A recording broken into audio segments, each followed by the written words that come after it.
Every nation holds itself together with a narrative. They construct an official story or a national anthem built strictly out of words. But we have to ask what happens to a society in immense pain when those official words lose their meaning, when the language of the state begins to actively hide the truth. In the mid-1960s, idealistic political rhetoric collided with the brutal, on-the-ground reality of the Vietnam War.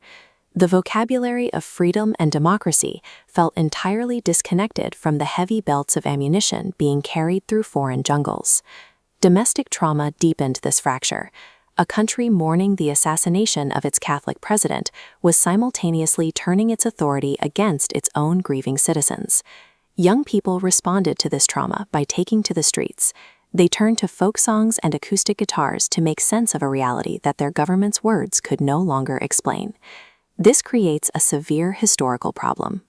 When words become the exclusive property of those in power, how does the truth manage to travel? Conscience is not a static internal feeling. It is an active transmission.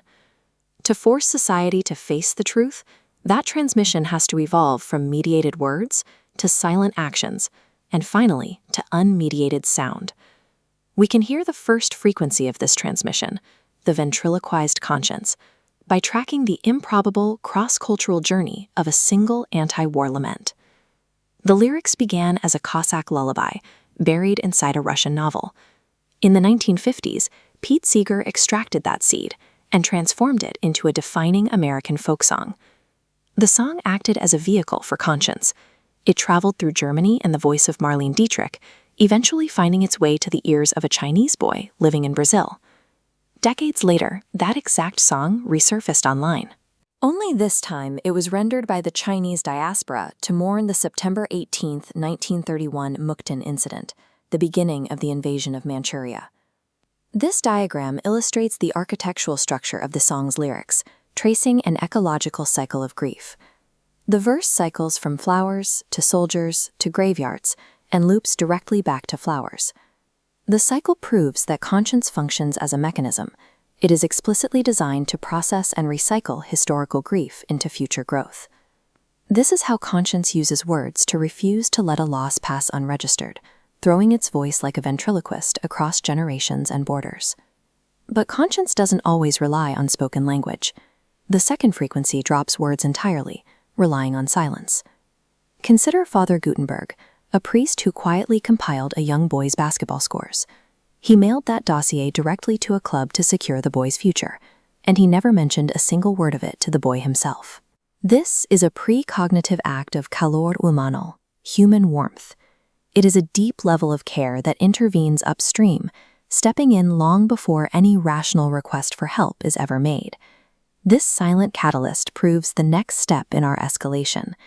True conscience requires no public performance and no logical rationalization.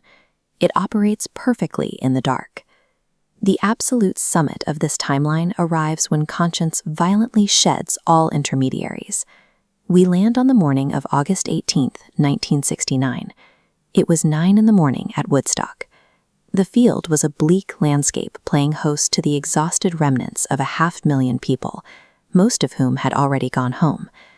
A final figure stepped up to the microphone to play the national anthem. Look at what is profoundly missing from this performance. There are no lyricists, there are no translators, and no composers standing between the pain and the sound. When a society's pain becomes too severe, conscience strips away the vulnerability of words completely. Hendrix didn't refuse the anthem, and he didn't mock it.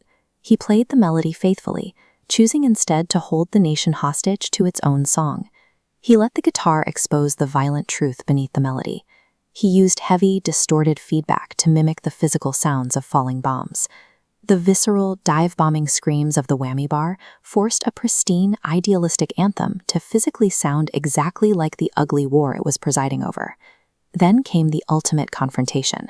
Hendrix wove the military bugle call, taps, directly into the middle of the performance, forcing national pride and military death to occupy the exact same frequency.